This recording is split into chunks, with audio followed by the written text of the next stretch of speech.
Hey all. So, Ultimate Hunting released some new stuff in the last 2 weeks while I was away, and if you want to know everything they released, then stick around because we're going to go through it.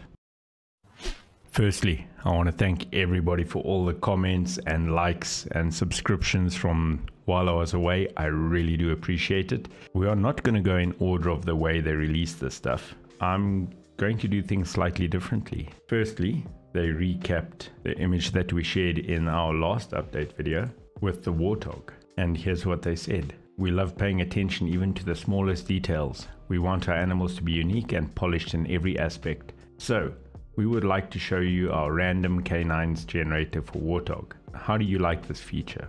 What else could we implement to have our species distinctive? The Wartog head texture is not the final product and is for illustrative purposes only. Now, we went through this last time and yeah, I still think it looks really incredible. I love the randomization, but since we've covered it already, let's move on to the next thing. We then got this image of a red dot sight. Their write-up is, "Science, bro. Do you know how exactly red dot sights work?" Now let's read through this. Red dot sight, category, scopes and sights. Type, open sight, magnification, zoom, 1x, reticle, green dot or red dot, adjustable dot size. Trivia, perfect for short and medium range hunting, provides high fire accuracy and precision. Maybe not a must-have when it comes to the hunting gear, but definitely worth bringing on the hunts, especially for close encounters. Now, a few things that I really like. Firstly, it looks incredible. Secondly, the fact that you've got red or green dot, I really like. However, one thing that I'm not sure of is how this will affect people that have got color blindness. If you've got color blindness and you've got any idea, maybe let me know down in the comments. But yeah, I'm not sure how it's going to affect you. I do like the fact that the dot size is adjustable. That is incredible. I love the fact that we are able to customize it to our own preference. And I must say, a red dot sight was not one of the things that I expected to see right in the beginning, but I'm excited. This could be a heck of a lot of fun, especially on a handgun. When it comes to close range shooting, I'm all for it. Then sticking on the gear front, we got this. Reliable and accurate. 308 ammunition. PS, bullets will be available with different grain and tip. So FMJ is just one of many. Let's go through it. We've got the 308 Winchester full metal jacket. Categories ammunition, type FMJ, caliber 308, grain 165 grain. Trivia, the bullet has a characteristic rear cut, thanks to which its ballistic parameters are comparable to the hand-loaded rounds. The boat tail bullet significantly reduces air resistance, thus increasing the range and impact energy. It also influences a flatter trajectory and the projectile is less susceptible to crosswinds. Now, once again, it looks fantastic. Things that I really like.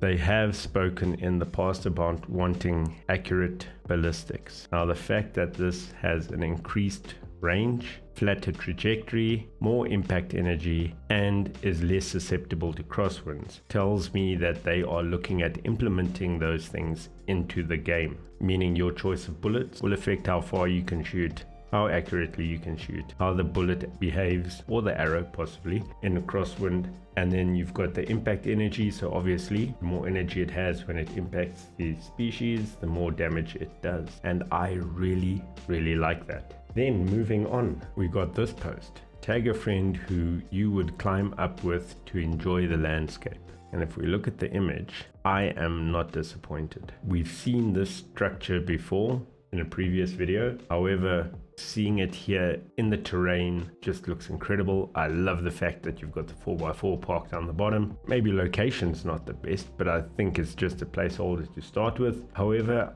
I must be honest, according to the stuff they told us previously regarding the Firewatch towers, I am not disappointed.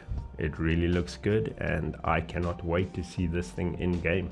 Then we got this. There is no forest without trees and no hunting without a rifle. And what, in your opinion, can't be missing from a decent hunting related game? Tell us your favorite feature, mechanic, or else out there. Now this is very interesting.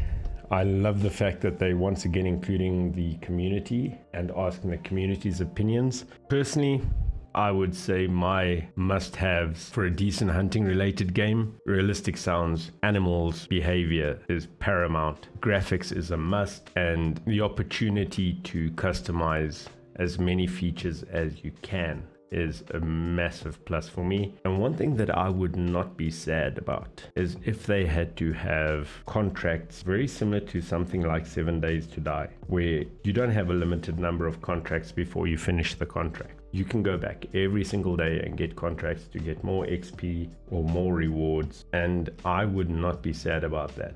And then we get to what I feel is the most exciting thing: spending hours on tracking animals or hordes of animals running right in front of your nose. Realism or arcade? Pick your favorite hunting playstyle. Now, as much as I have dumped on Call of the Wild for being an arcade style game, I have got to say that when it comes to content creation, arcade style will definitely be the easier route for content creators to go, especially live on stream. But the option to go with a realistic mode has me very excited for two reasons. Number one, when I'm not creating content and I just want to play, then I would go realism 100% of the way. But I can see doing role play when playing realism mode, and I think that just brings a whole new level to the game, even with the prospect of making content on it. I am really excited to see the two modes. I'm excited to compare them side by side and take it from there. But tell me what you think. So folks, that is everything that we got in the last 2 weeks. Tell me what you all are most excited about. Is it the random canine generator? Any of the gear? Did the Firewatch Tower get you excited? Or was it thinking about which you prefer with regards to realism mode or arcade mode? But thank you all so very much for watching. I really appreciate it. I hope you had a fantastic time while I was away, and I hope that this coming week treats you incredibly. If you have not already, please hit that like button, and while you're down there, consider hitting the subscribe as well. And I will see you all in the next video.